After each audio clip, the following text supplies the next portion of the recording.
आता हे उदाहरण पहा. अशा प्रकारचं उदाहरण आलं की मुलं थोडीशी गोंधळतात, विद्यार्थी थोडेसे गोंधळतात.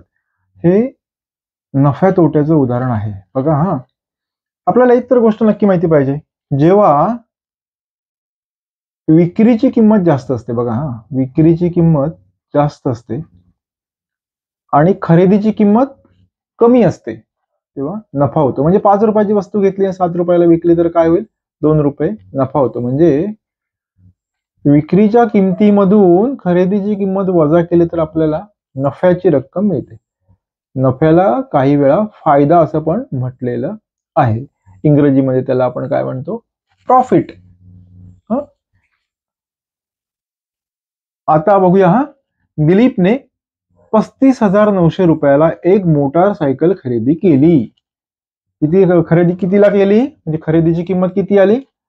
35,900. नीट मांडा हा, लिहिताना चुकला तर गडबड होईल. हा, तिच्या दुरुस्तीसाठी त्याने काय केलं? 3,780 रुपये खर्च केला. वाहन घेतलं म्हणून होत नाही, त्याचा मेंटेनन्स करावा लागतो, दुरुस्ती करावी. दुरुस्ती किती केली? 3,780. किती दुरुस्तीचा खर्च आला? दुरुस्ती, मेंटेनन्स, रिपेअरिंग काय केलं हा. आणि तर नंतर त्याने काय केलं? ती मोटरसायकल 40,750 रुपयाला विकून टाकली. बघा, म्हणजे विक्री केली. कितीला विक्री केली? 40,750 रुपये. जेव्हा विक्रीची किंमत आपल्याला माहिती असते, बघा, खरेदीची किंमत माहिती असते आणि समजा त्या वस्तूची देखभाल, दुरुस्ती, मेंटेनन्स, रिपेअरिंग केलं असेल, तर त्या खरेदीच्या किमतीमध्ये या दुरुस्तीचा, देखभालीचा, मेंटेनन्सचा, रिपेअरचा खर्च आपण मिळवतो आणि ती किंमत काढतो. म्हणजे समजा एखादी मशीन 1,000 रुपयाला विकत घेतली, 300 रुपये त्याच्यावरती दुरुस्तीचा खर्च केला, तर 1,300 रुपये त्याची किंमत होते. बरं का? आलं लक्षात? कारण खिशातले किती पैसे गेलेले असतात? खिशामधून आपले 1,300 रुपये. तसंच आहे बघा. आता काय म्हटलंय? खरेदीची किंमत किती आहे?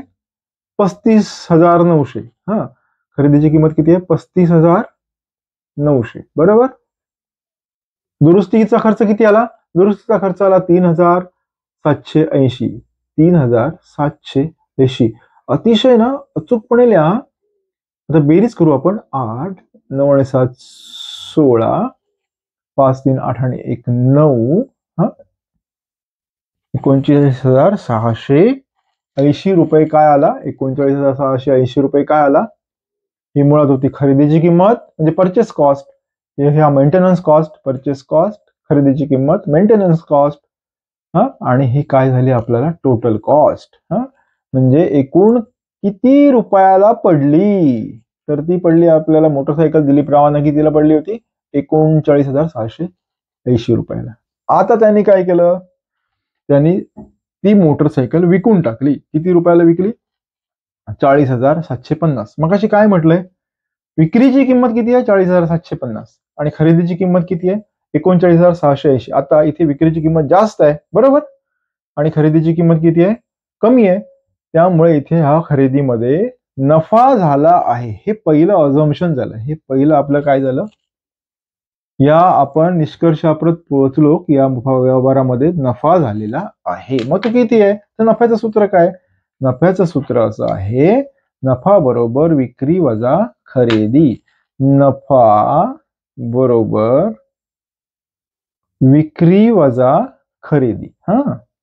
विक्री वजा खरेदी. आता करूया आपण. विक्रीची किंमत किती आहे? 40,750 रुपये वजा खरेदीची किंमत किती आहे?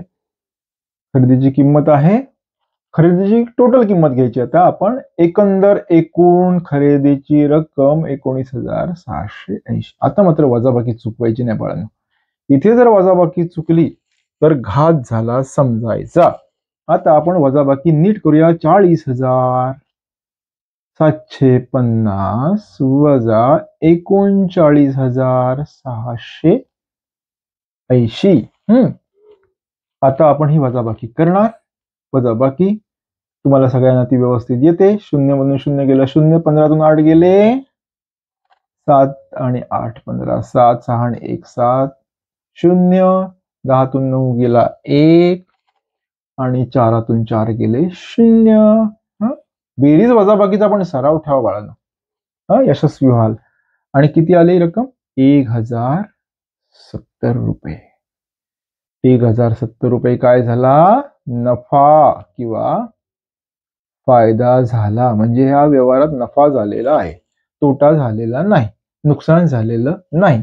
म्हणून दिलीपने 35,900 रुपयाला एक मोटारसायकल खरेदी केली एक, आणि ती तिच्यावरती दुरुस्तीचा 3,780 रुपये खर्च आला, आणि ती जर 40,750 ला विकली तर त्या व्यवहारामध्ये त्याला 1070 रुपये काय झालेला आहे? नफा झालेला आहे.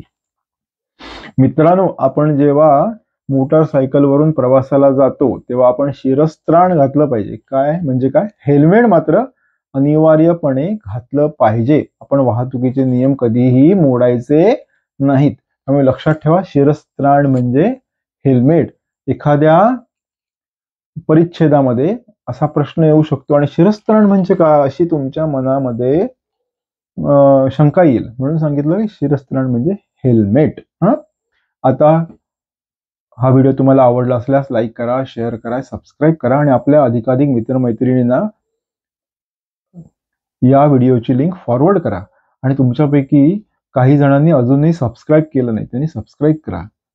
उदाहरण सोपं होतं. या प्रकारची उदाहरणं सोडविण्याचा सराव ठेवा आणि यशस्वी व्हा. तुम्हाला BDS साठी, NTS साठी, सर्व परीक्षांसाठी अशा प्रकारची उदाहरणं सोडविण्याचा जर सराव ठेवला तर तुम्हाला नक्की यश मिळेल. थँक्यू.